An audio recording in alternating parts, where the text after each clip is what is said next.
It's like buying a boat. Like if you can barely afford to buy the boat, you shouldn't have a boat. Or if you can barely afford to buy a plane, you shouldn't have a plane. And if you can barely afford to buy a gold mine, you shouldn't have a gold mine.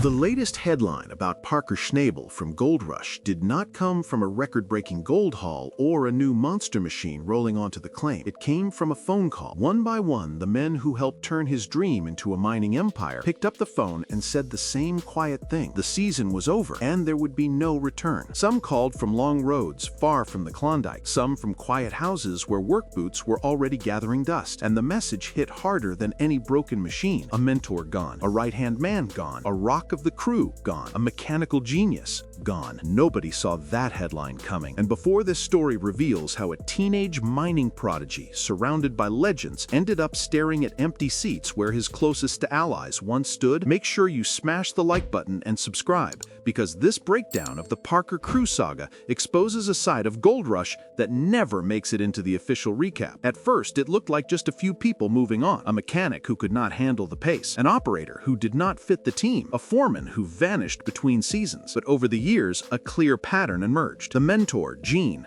the right-hand man, Rick, the steady rock, Chris, and the mechanical mastermind, Mitch, all disappeared from the lineup that once looked unbreakable. This is not just a story about yards of dirt and ounces of gold. This is a story about the hidden cost of obsession, about a mining empire built so fast and so hard that the very people who helped build it could not stay under its weight. To understand how this empire started to fracture and why the latest departures hit so hard, the story has to go back to the beginning, when the title of Boy King of the Klondike was still just a wild idea, and nobody thought a teenager would ever make real mining headlines. Parker Schnabel grew up in a world where gold was not just metal in the ground. It was part of the family language. His grandfather, John Schnabel, was already a legend in Alaska and the Yukon, the kind of old-school miner who believed in hard work, simple living, and earning every ounce with sweat and stubbornness. The Big Nugget mine was more than a claim. It was proof that a regular-looking family could carve a living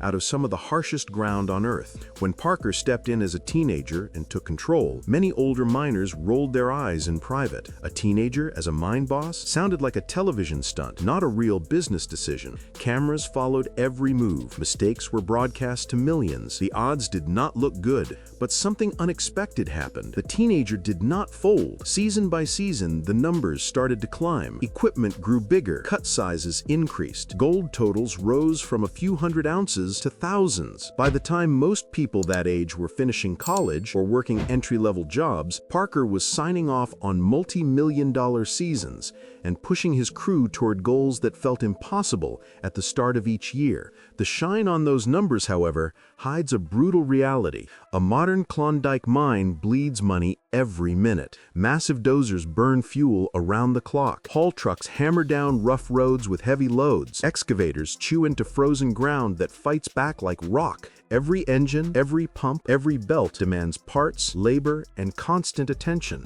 Weekly expenses for fuel, parts, and payroll can rocket well into six figures. During the short mining season, the math is simple and vicious. Machines running mean survival. Machines parked mean disaster.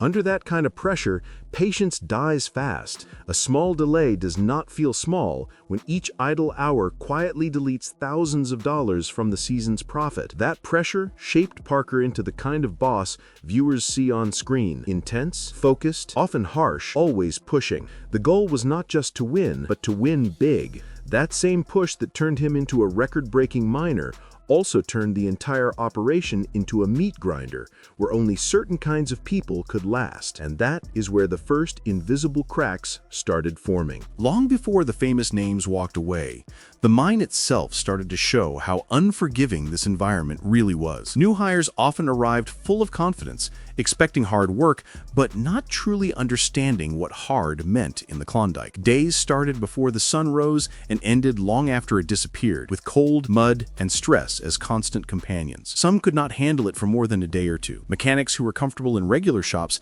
suddenly had to improvise fixes in deep mud with limited tools, freezing hands, and cameras watching every move. Operators who were used to 8-hour shifts in comfortable seats now faced 12, 14, sometimes 16 hours of non-stop work with only a short break before the next push. One mechanic, Jeremy, barely made it through a single day before walking away from the claim, overwhelmed by the pace and the pressure. Another operator, Denise, had experience and skills, but clashed with both crew and leadership, causing tension that spread through the entire site until those clashes ended in a very public firing. These moments looked like small side stories, almost filler for television, but they were early warning signs. While the outside world celebrated the young boss and the gold totals, inside the camp it was clear that not everyone could survive this style of leadership. The location made everything harder. The crew lived far from towns, cut off from family, friends, and normal life. Days blurred together into a constant loop of noise, cold, and grinding work. There was no quick escape when stress got too high. The mind controlled sleep schedules, meals, and moods. In that kind of place, the crew becomes a lifeline. Trust matters more than anywhere else. When that trust is under constant strain from deadlines, breakdowns, and shouted orders,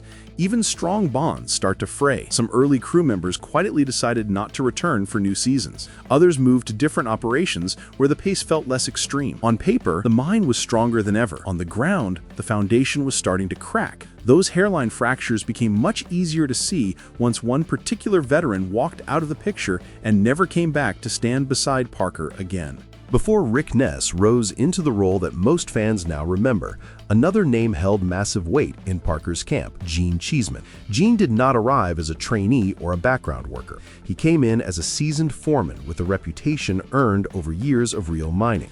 Tough, smart, and extremely capable, Gene brought something the young boss badly needed: deep experience and authority in the field. For a while, the partnership looked perfect. Parker had the energy, the willingness to take big swings, and the backing of the show. Gene had the know-how to keep those swings from turning into total disasters.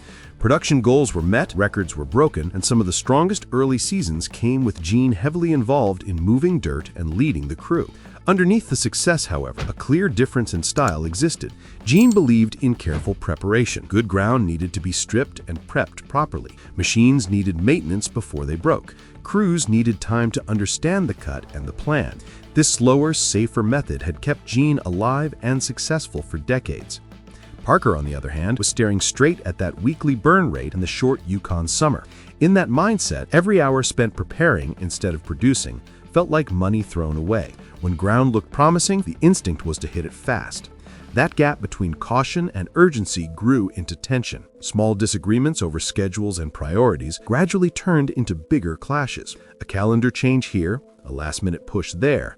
A feeling of being ignored or overridden started to build on Gene's side. For the young boss, resistance from an older foreman felt like drag, like a hand on the brake when the foot was welded to the accelerator. Viewers eventually saw arguments that made it clear respect was being tested on both sides. Then, without a dramatic on-screen farewell, Gene was no longer part of Parker's crew. In later talk, both sides treated the situation as something in the past, a closed chapter. From the outside, the key point remained. A strong, experienced foreman had decided the partnership had reached its limit and refused to return. That decision sent a silent message through the mining world and through the camp itself. If a veteran like Gene could walk away after such successful seasons, then something about the way this empire was being run was driving people to their breaking point. That pattern did not stop there. In many ways, Gene's exit became the first draft of a story that would play out again with even higher stakes and much bigger headlines. After Gene, the next crucial figure to step into the spotlight beside Parker was Rick Ness. Rick had already put in time on the crew, but over several seasons became the main foreman and closest on-site partner. Rick was not an older mentor. He was closer in age, closer in culture, and closer in the shared grind of building the operation from the ground up. The two faced washed-out roads, frozen lines, and broken machines together. When things went wrong, cameras often caught Parker arriving at a cut and pushing hard, focusing on what was not working rather than what had gone right. In many scenes, Rick became the person absorbing that pressure first. Day after day, he carried the responsibility of turning massive goals into real gold totals with a crew that was often exhausted and short on rest. Being in that position meant being in the line of fire from both sides, with a demanding boss on one end and stressed workers on the other. At the same time, Rick learned the business in ways only a foreman can. He saw how deals were made for new ground, how budgets shifted with each fuel delivery, how every unexpected breakdown changed the math for an entire week. That knowledge grew into ambition. Eventually, the strain and the desire for control pushed Rick toward a move that many fans never expected. Instead of simply leaving the show or joining another crew, he decided to become a mine boss. Starting an operation under his own name meant stepping into the same pressure cooker that had shaped Parker, but with full control over decisions and direction. Publicly, the switch was presented as a natural step for someone who had earned a shot at leading. Underneath that, the history between the two men made the shift feel like more than a promotion. A longtime right-hand man was now a rival for ground, attention, and results. For Parker, this was not just the loss of a foreman, it was the loss of someone who understood the inner workings of the entire system. While Rick tried to build his own empire and dealt with his own struggles, Parker's camp lost more than just one leader. Another crew member quietly became the emotional center of the team, Chris Dumant. Chris was older, calmer, and often smiling through stress that would send other people into shouting matches. With a cigarette in one hand and a shovel or tool in the other, Chris stood out as a veteran presence among younger, more intense faces. In the gold room, in machine cabs, and around camp, he brought a sense of stability. When tempers flared, his attitude helped pull them back down. When the weight of long days and short nights pushed others toward the edge, his humor and patience kept the mood from collapsing completely. In a place where constant tension could explode at any time, that kind of presence was priceless. Then, slowly, that steady figure faded from Parker's side. Chris shifted focus, worked in other settings, and was eventually linked with Rick's operation, at least in the eyes of many fans in online discussions. For viewers paying attention, this cut deeper than a simple job change. The miner who had been a bridge between harsh leadership and exhausted workers was no longer buffering that relationship. A friendly, grounded veteran, moving toward a former foreman turned competitor, raised questions about what had been happening behind the scenes for years. The strain did not end there. Another vital link in the chain soon followed the same path away from Parker's crew, and this time the impact hit the heart of the operation's mechanical survival. In the remote Yukon, a mine without a top-tier mechanic is a ticking time bomb. That role, for Parker's crew, was filled by Mitch. Mitch kept the iron alive. Day and night, he climbed over machines covered in mud and grease, hunting for leaks, cracks, and worn parts that could shut everything down. When a crucial hose burst at midnight, Mitch was the one splicing lines in the cold. When a wash plant stopped, he was the one digging through steel to find the tiny part that failed. There are no quick deliveries and easy shop appointments in that world. A mechanic has to improvise, weld, cut, and reuse anything that still holds metal together. Cameras often showed Mitch laughing, joking, and dealing with chaos in stride, but the workload never really stopped. Every new machine added more hours to his mental checklist. Every big push increased the chance of a catastrophic breakdown landing on his shoulders. Even serious injuries did not keep him away for long, a clear sign of both dedication and the relentless pressure to keep the mine moving. Over time, news and posts started to suggest that Mitch was stepping back, taking breaks or leaving the crew, despite the deep history he had with Parker. Fans reacted with shock and regret. Losing a mechanic of that level is not like losing a single driver or a temporary hire. It changes the entire risk level of an operation. For Parker, the combined departure of Rick, Chris, and Mitch, layered on top of Gene's earlier exit, meant something larger than simple staff turnover. The right-hand man, the emotional anchor, and the mechanical backbone were all gone. The empire that once looked unstoppable now showed how heavily it had leaned on a small group of people who eventually reached their own limits. With those pillars removed, the mining world watched closely to see whether the young king of the Klondike would finally slow down or push even harder. Slowing down has never been part of Parker Schnabel's public image. Faced with the loss of major crew members, the operation did not shrink. Instead, it shifted. New faces arrived on site. A younger generation of miners stepped into the spotlight. These new crew members had grown up watching the show. For them, Parker was not just a boss, he was already a proven winner with an intimidating record of success. That changed the balance of power in a subtle but important way. The young boss who once had to prove himself to older veterans now stood as the established leader, with new hires joining a system that was already built around his style. At the same time, the absence of a longtime mechanic like Mitch forced Parker into roles that previously would have been delegated. Viewers began to see more scenes of him climbing under machines, turning wrenches, diagnosing hydraulic issues in the dark, and fighting with frozen bolts in bad weather. This did not turn him into a full-time mechanic, but it did show a different kind of leadership. Instead of only giving orders from above, he was visibly in the mud and grease with the rest of the crew. That presence can change how workers see a boss. Respect gained from shared hardship feels different from respect demanded through pressure alone. Behind the scenes, rumors and discussions in fan circles described changes to how key people were paid and rewarded. Instead of simple wages and modest bonuses, some important positions were said to be tied more directly to profits and results, almost like small partnerships. That kind of system turns a regular job into a higher stakes investment in both directions. If true, it would mean Parker decided to trade some personal share of the gold for stronger, long-term loyalty, especially from those asked to carry heavy responsibility. Along with those personal changes, the mine itself became more data-driven. There was more focus on drilling, testing, and mapping ground before moving in massive machines. New tech made it possible to target pay streaks with better accuracy, cutting down wasted time on bad cuts. This shift meant fewer decisions based purely on instinct and more based on numbers and information from the ground. With bigger goals set every year and with more competition around, this kind of precision became essential. The rebuild, however, did not erase the past. No matter how many new names joined the cast list, fans remembered the faces that were missing and the long history that led to their exits. Every new headline about record gold totals sits beside another question. How long can this new lineup last under the same brutal pressure that drove so many veterans away? In the end, the real story around Parker Schnabel is not as simple as great boss or terrible boss.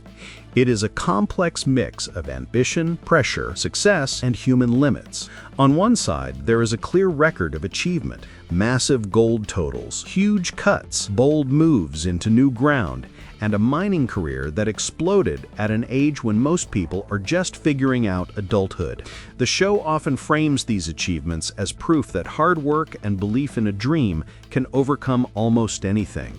On the other side, there is a trail of crew members who helped build that dream and then chose to leave it behind. Gene, who brought old-school wisdom and walked away after feeling his experience was not respected.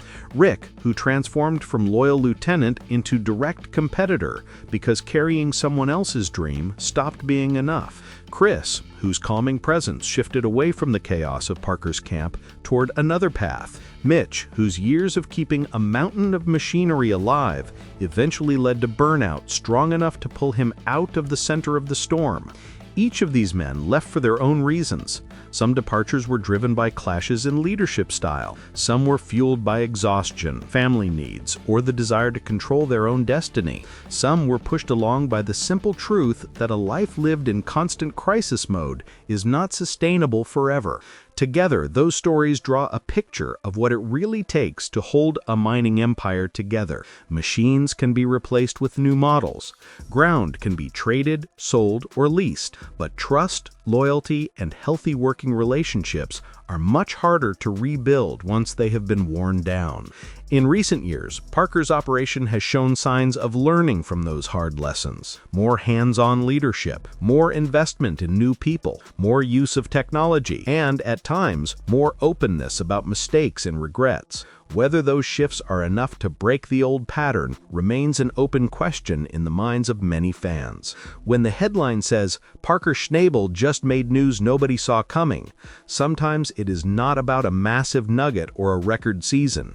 Sometimes it is about another quiet departure, another reshuffle of the crew, another sign that the price of chasing that much gold is still being counted in more than dollars. One thing is certain: when history looks back on this chapter of Gold Rush, the story will not only be about ounces of gold stacked in jars and bars, it will also be about the miners who paid with time, stress, and loyalty to help a young boss become a legend, and about the moment each of them decided that no amount of gold was worth staying one season longer. For viewers who want more deep dives into the untold stories behind Gold Rush, the rivalries, the partnerships, and the quiet decisions that changed everything, subscribe to Gold Era 2.0 so new videos are not missed. Because this saga of broken crews and rebuilt empires is only one part of a much larger story still unfolding in the frozen north.